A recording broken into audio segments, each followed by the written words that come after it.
Wow, koks geras dangus. Pamatai tokį dangų ir tu negali atsispirti jam. Bet kaip fainai. Aš gal biškai pradėsiu video be konteksto, bet šitas video bus apie tai, apie Emilio workflow visą. Tai kaip jisai fotografuoja automobilius, kaip atrodo fotosesija ir po to kaip jisai retušuoja nuotraukas. Kaip fainai yra galėt pagaliau su mašina įvažiuoti viršutinį parkingą, kur lubos žemos. Jo.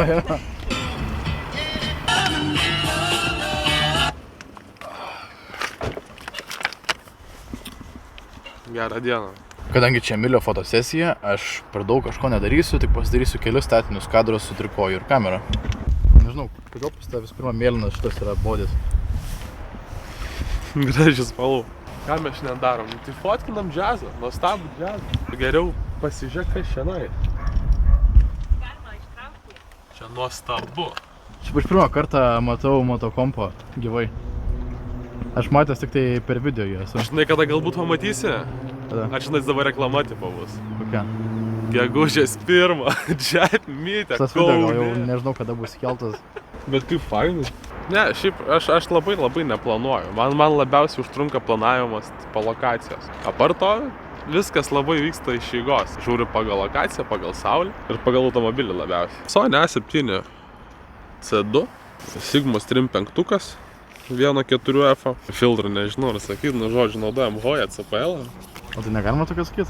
Ką aš žinau? Nes pigus? Čia brangus. Aš nežinau, žinok, irgi su filtrais aš perku, bet kas veikia. Nu kas labiausiai man praverčia, kas mano visam stiliui patinka labiausiai, tai yra iš Prism Lens. Čia yra Subtle Trim.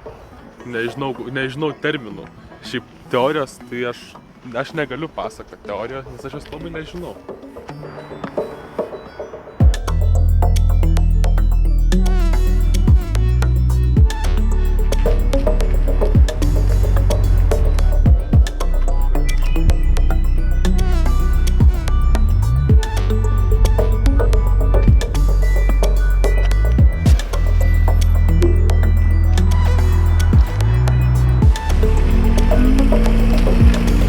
Po truputį bandau prisijaukinti tą trikojų ir tą visą nešiojimo trikojų.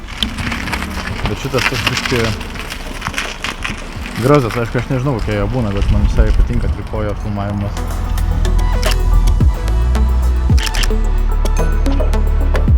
Koks gražus dangus. Aha. Gaila, Dodžas ne vietoj. Bet aš irgi galėsiu iškirpti. Kodėl Prime lensą pasiėmė, o nežinau ką visi mėgsta, 248 ar 247. 247. Man atrodo, jo. Nu tipo taip, universalesnis, patogesnis, per daugelį vietų patogesnis. Bet su Prime lensu tu supranti, kad tau reikia vaikščiot. Aš galėčiau dabar nusipirkti tipo 247 ir savo ramiai tipo fotkint iš vienos vietos ir žaisti tipo su zoomu. Gal man tai patinka? Man juosta patinka labai fotografuoti. Juosta trim penktukas. Nu tai čionais irgi trim penktukas. Popai! Pasiruošęs važiuoti. Pavedžiot galima. Atvažiuoji į parduotuvę, pririši prie stulpo ir eini apsipirkti. Saugus trosas. Pavedžiot, tai prie šunų palieki. Wow, koks geras dangus. Bet tau nesvarbu dangus. Bus flešas ir 10-tukas. Ir bus tokios crazy fotkės, ne? Ir bus va tokios nuotraukos. O, bus taip. Eik, šiaip prikolas. Flešas geras daiktas. Tai kol mes stovim, japinam, plepam, pamatai tokį dangų ir tu negali atsispirti jam.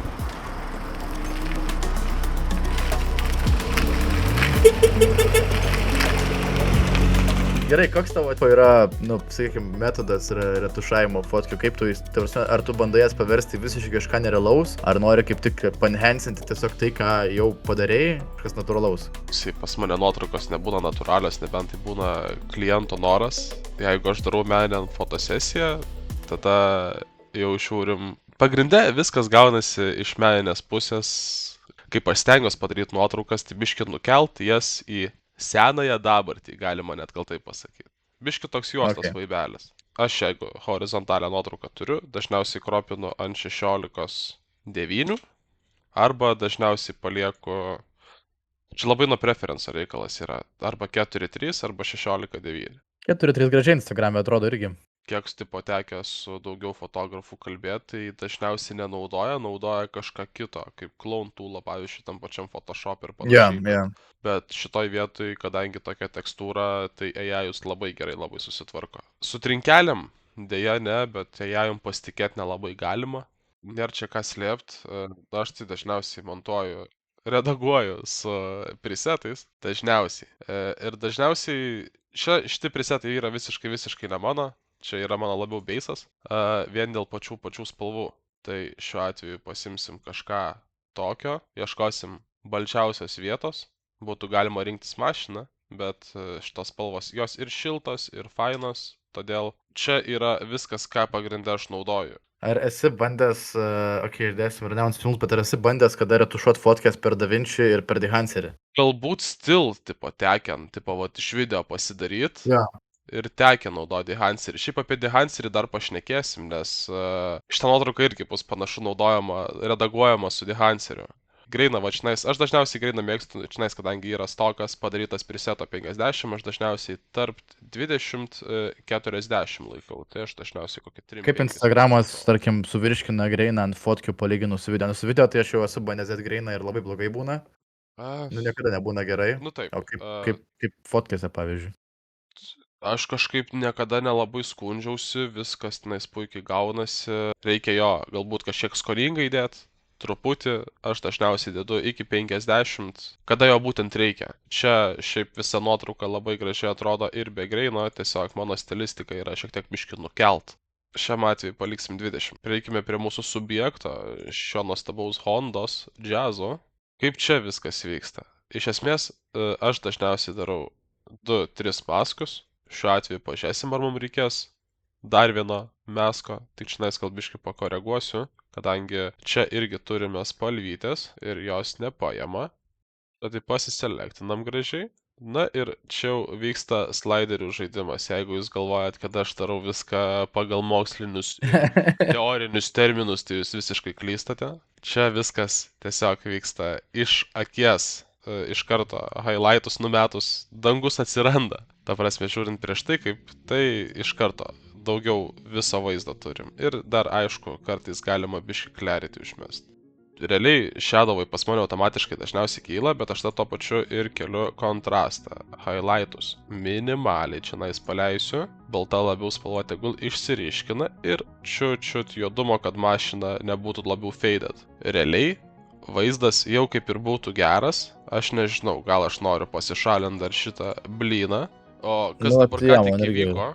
Kas ką tik įvyko, tai uždėjom linear gradientą ant apačios, šiek tiek biškai izoliuosim mašiną, tai truputėlį patamsinsim viską, kas šiandien yra ir aišku, nuėmėm nuo subjekto. Čia galbūt čiut patamsinsim ar highlightus, galbūt kažkiek daugiau gal spalvos įneš, kontrasto nelabai, manau, reikia. Kalbėjom prieš tai apie Dehancerį.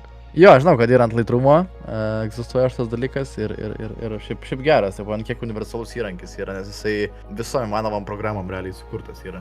Jo, tai va tas labai yra smagu, aš dažniausiai šiaip naudoju, čionais aš absoliučiai nieko nedarau, nors jau žinau maždaug kas šiandien vyksta, nes tenka labai dažnai per DaVinci patį naudoti, bet aš dažniausiai naudoju būtent halationui ir bloomui. Čia, tarkim, užsidėjus bloomą, galima biški pasižaisti su jau turimais presetais, gal iš pat pradžių halationą nuimsim. Tai principė pas tą Dehanceris naudojamas ne juostos emulacijai, o tik tai efektam, ne? Juostos. Taip, dėl to, nes aš būtent stengiuosi per Lightroomą su tinkamais presetais pasidaryti jau tas spalvas. Kas fainiausia, kad aš tą nuotrauką įsivaizduoju tiek su šiltom spalvom, bet tiek ir su labai šaltom spalvom, tu prasme, ant kiek universalu. Ir gali parodyti, kaip atrodė default nuotrauka ir kaip šita gali palyginimui.